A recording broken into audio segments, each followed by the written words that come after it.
Na chumwa le bulu boy. Yo mo chumwa le bulu boy. Na nini? Na pao. Na pao. Bongo na competition na kati ya boy. Ngai papa yebisi ngai kota. Papa le. Bongo siko na azongisi mabele boy. Na bengi ngai moko na pao na sani. Nabosani sani wana. Yango wana.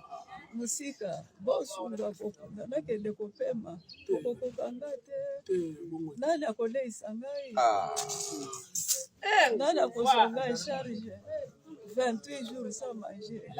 Biso le cas au benga biso ata te ko isa biso te. Vous me dérangez.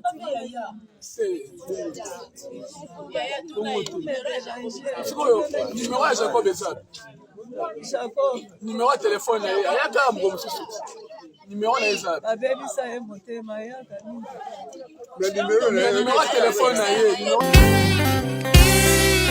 Zambe na moya olatike mo vandina bo santu ozinga mina bajelo bakoyemela kayotongo pe papa mbote balandi MDG DTV mafuta sika ezali ngai wa bino mère Dorcas la grande dame nzamba pambolela bino bandeko kaka ndenge tomesana oya kopesa basango mpe kopesa conseil ya mape ya pasi bandeko kaka nde totalaka ba réseaux sociaux oyo nakutani na image oyo na Facebook mama oyo pasi eleki alobi malamu amikufela na yaki na ye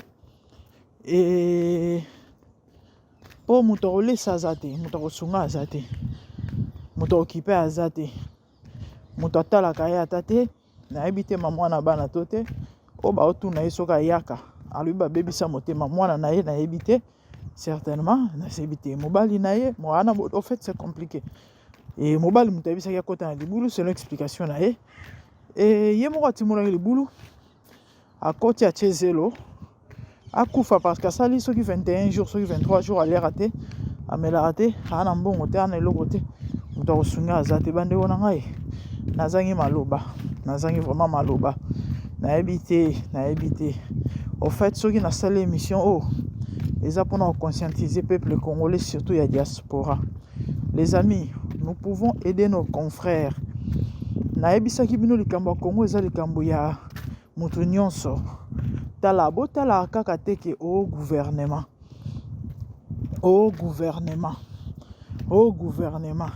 Parce que toyebi ke basala ke lokote e ba osala ka lokote. Sikoyo yo kondima mutu to pe ndeko na yo akufa parce que fallait gouvernement asala et pourtant yo zana makoki akoede. Mais est-ce que yebi ke na miso nzambe oza condamnable? Est-ce que yebi ke na miso nzambe tu pêches? Makomi ezolo balanga je crois na Isaïe 58. On parle du vrai jeûne. Déjà le jeûne c'est quoi? Quand une personne jeûne, ko jeûne ezalaka te ko se priver na kolia po sambela non. Jeûne ezala ba forme belé. Mais objectif à jeûne ezala po muto mona nzambe. Po nzamba se manifester. Po nzambe asala. Objectif ya jeûne ezala yango wana. Na Isaïe 58 bazo lakisa biso lolenge ya ba jeune o biso batoto salaka et nzamba oloba pendant que bino bo jeûner et bozana ko yinana entre bino pendant que bozo jeûner bozo bunda entre bino de vous frapper méchamment du cou pendant que bino bozo jeûner wana bilia na ndako na yo jeûner mais ozana biloko pendant que yana ndeko na yo prochain na yo alete to azana elo akolia te. Pendant que vous jeûnez, wana Bible zoloba. Ozana bilamba ebele na ndako, mais ndeko na atambola to le torse ni. Ou encore azana ilamba te to parana malonga bilamba malonga ya kolata te. Tu es en train de jeûner. Bible zoloba jeûne wana ko na miso nzambe. Osano musala mpunda parce que nzamba ko yoka yo te. Bazoloba babandi balobi crie à plein gosier ne te retiens pas. Ganga na yo. Nzamba yoko te. Nzamba oyoka yo te. Il y a des gens qui prétendent aimer Dieu et servir Dieu. Il y a des gens qui prétendent être bons, soi-disant. Ngana sala masumu te na linga mwasi ya mutu te na yibaka te na sala kamabete c'est bien bon. Mais vis-à-vis à prochain na yo, qu'est-ce que tu fais? Vis-à-vis à ndeko na yo, qu'est-ce que tu fais? Mon frère, ma sœur, yo zuli bakwa rolanda message o. C'est le Seigneur qui est en train de t'interpeller. S'occupe okupanza message o ekoza malamu. Ekoza lipamboli. Posa nzambeza. yo osunga ndeko na yo o ana pasi kozela gouvernement ka te kozela kaka l'état te je sais pas moi to organisation songolo pakala o bayaka pona ko aider bato mais non toi aussi okoki kosala quelque chose et yebaka ke à chaque fois yo posera acte ya makosala malamu acte ya kopesa les données je parle du données nzambe na lola akoma yango ezalaka basouvenir oyo nzambe akokanisaka yo un jour olinga olinga te erataka te elekaka te so osali bolamu na mobola osali bolamu na veuve osali bolamu na orphelin na malheureux na moto apasi yebaka nzambe akopambola yo c'est ce que la parole de Dieu nous dit bandeko esali mawa esali pasi komona makambo ya boye en tout cas nayebi te soki naloba vraiment nini nayebi te soki naloba vraiment nini komona babiloko ya boye esala pasi komona biloko ya boye bandeko ezozokisa motema ezolelisa malheureusement bato mpe bazalaka na motema ya koluka kosunga lokola babiso oyo c'est très rare c'est vraiment très rare bomona bato baya koassiste nga nazalaka na fondation nanga bato babandi kolanda chaîne nanga mwa kala bayebi nazala na mwa onje nanga na Congo chaque mois biso tobandi okende na baorphelinat tobandi okende na bahôpitaux en tout cas so eleki ebele 2 mois to 3 mois kaka okesa bolamu okoka bomemi mwa saki ya loso mwa sacha sukali na orphelinat okoka bokei bomemi mwa eloko songolo pakala boke kotala bana. Je crois la dernière fois j'ai posé cette action ça date de 3 ou 4 mois passés.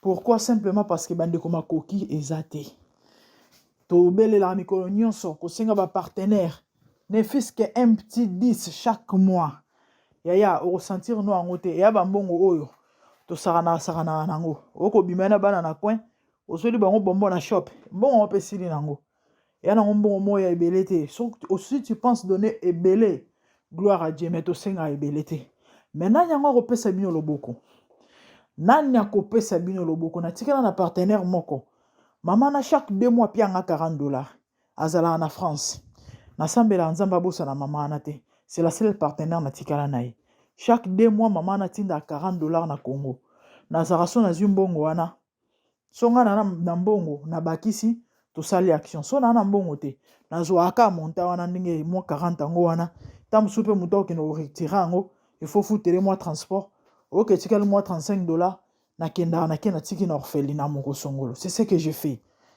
parce que na ko liango te quand même c'est ce que je fais bandeko na ebité so iboko kota na vision oh le Seigneur vous bénira ou encore so po moniko opesa ngambongo te pona sa musalo pona oloba bongo parce que tam yo ana tante yo ana tante so ko moniko opesa no la grande te yo moko sala ngona ndenge na yo e ozali kanisi malamu nzamba okaniso nzamba ozanga te opambola yo tala bomona ba hôpital na Congo yana basi bakanga pona ba benga ngoni aboti ana mbongo ofuta te mbongo ngo combien ta muso ka facture ngo ezali na $25 mais arobeta 6 mois kuna facture ezomata tala lukata babasi wana so zana moto asiri ya série tinda ye a localiser ba hôpital wana mais mingi bandeko na biso Congo bazana bango série tel généralement so ina no sala mambo te na koyebisa yo en tout cas kota en contact na biso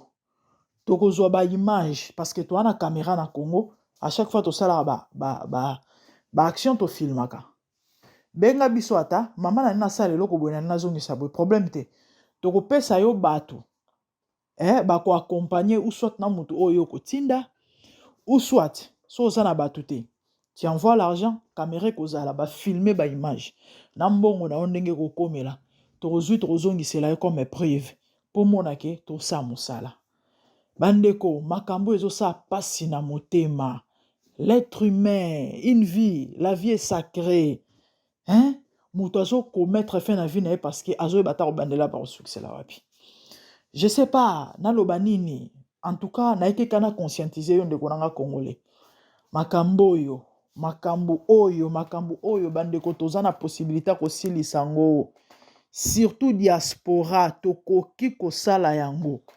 Les amis, na gagna kebele te. So na ebiso salaire na ngata musoro sekangai. Mais na ebisa ebino l'autre fois que tout ce que Dieu donne, tout ce que Dieu te donne, il y a la part de Dieu aussi la part de l'homme. Ya muke ozwaka, ozana makoki ya kolongola. Dim tope par nzambe olongoli. Par ya orphelin, père veuve, et puis par nayo. Eza les amukie, c'est dans la parole de Dieu. À chaque fois, Israël a bana ko récolter, Nzamba bana ko ebisa bango ba prélever, offrande nadim, pona ba sacrificateur, et puis balongola part ya orphelin na veuve. Et Nzamba ebisa bango même que ceux qui orphelin e ko buka na bilanga na yo, ko sale mabete parce qu'aza orphelin. Bande ko lelo botala bana na babalabala na Congo wana. Plus de 30 millions, pardon, 30 000 sont na bosanité. Na Kinshasa kaka, na katia Kinshasa kaka, na ba province musute. Plus de 30 000 enfants de la rue. Na province kaka na katia Kinshasa. Plus de 30 000 enfants de la rue. Vraiment, bandeko, soki oyoki message oyo partagé, et puis, ça la quelque chose, nzamba opambola yo. Tolandi ba image oyo, quant à moi, na omona bino mbala sima, nzamba pambola bino, merci. Na tu vois le boule boy. Yo tu vois le boule boy. Na nini? Na pao. Na pao. Comment on a la condition na katia boy. Ngai papa yebisi ngai kota. Papa ni. Bon si on a azongisi mabele boy. Na ben ngai moko na pao na sani. Nabosani sani wana. Yango wana. Musika bosunga kokunda nakende kopema kokokanga te nani akoleisa ngai nani akozonga charge 28 jours sans manger biso le cas obenga biso ata te ko biso te me déranger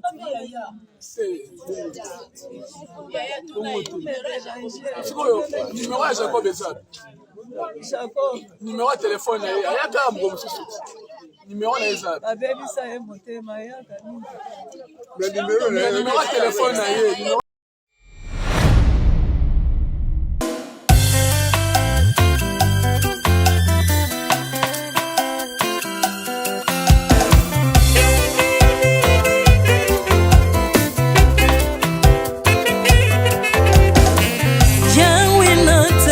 mokili oyo namoni te natangi na histoire ya monde namoni te naluki nayemba pete toze po passer Seigneur je n'ai pas pris non plus entendu parler oya kokalala yo Yesu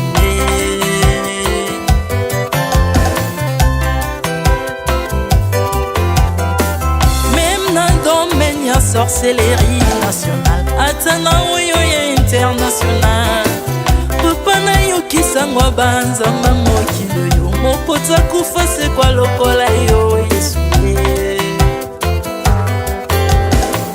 nanya voyage lokola yo kanya wakoka nino ya wanzambe uni masomo ya ekusu ponanga okufose kwa kweyo zali nzambe Yesu nzambe moneno kitana se olata nzoto po yo bikisanga okitana se pozwe esika nanga ofuta nyongo na nzambe nanga Yesu ozali nzambe okoteya okani na yo ozali nzambe obongwani te Yesu Yesu ozali nzambe okoteya okani na yo ozali nzambe obongwani te Yesu Yesu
santu ozali nzambe na bomoi papa ozali nzambe na bomoi yawe ozali konzi oyo esimba bomoi na mpa ozali nzambe oyo abikisa maladi nakokende wapi nzambe soki na yo te likolo evangelo na yo yawe mabele enyatelo na yo ozali nzambe ozali nzambe ozali nzambe mokote lokola yo nzambe na ngoya olatike mbo ovandi na bosantu ozinga bina bangelo bakoyemelaka yo ntongo mpe mopa Ardemment tu m'as rendu intouchable, ardemment tu m'as rendu invincible. Aliwana yo tukomine la santu, lisekwa na yo tukomine balongi.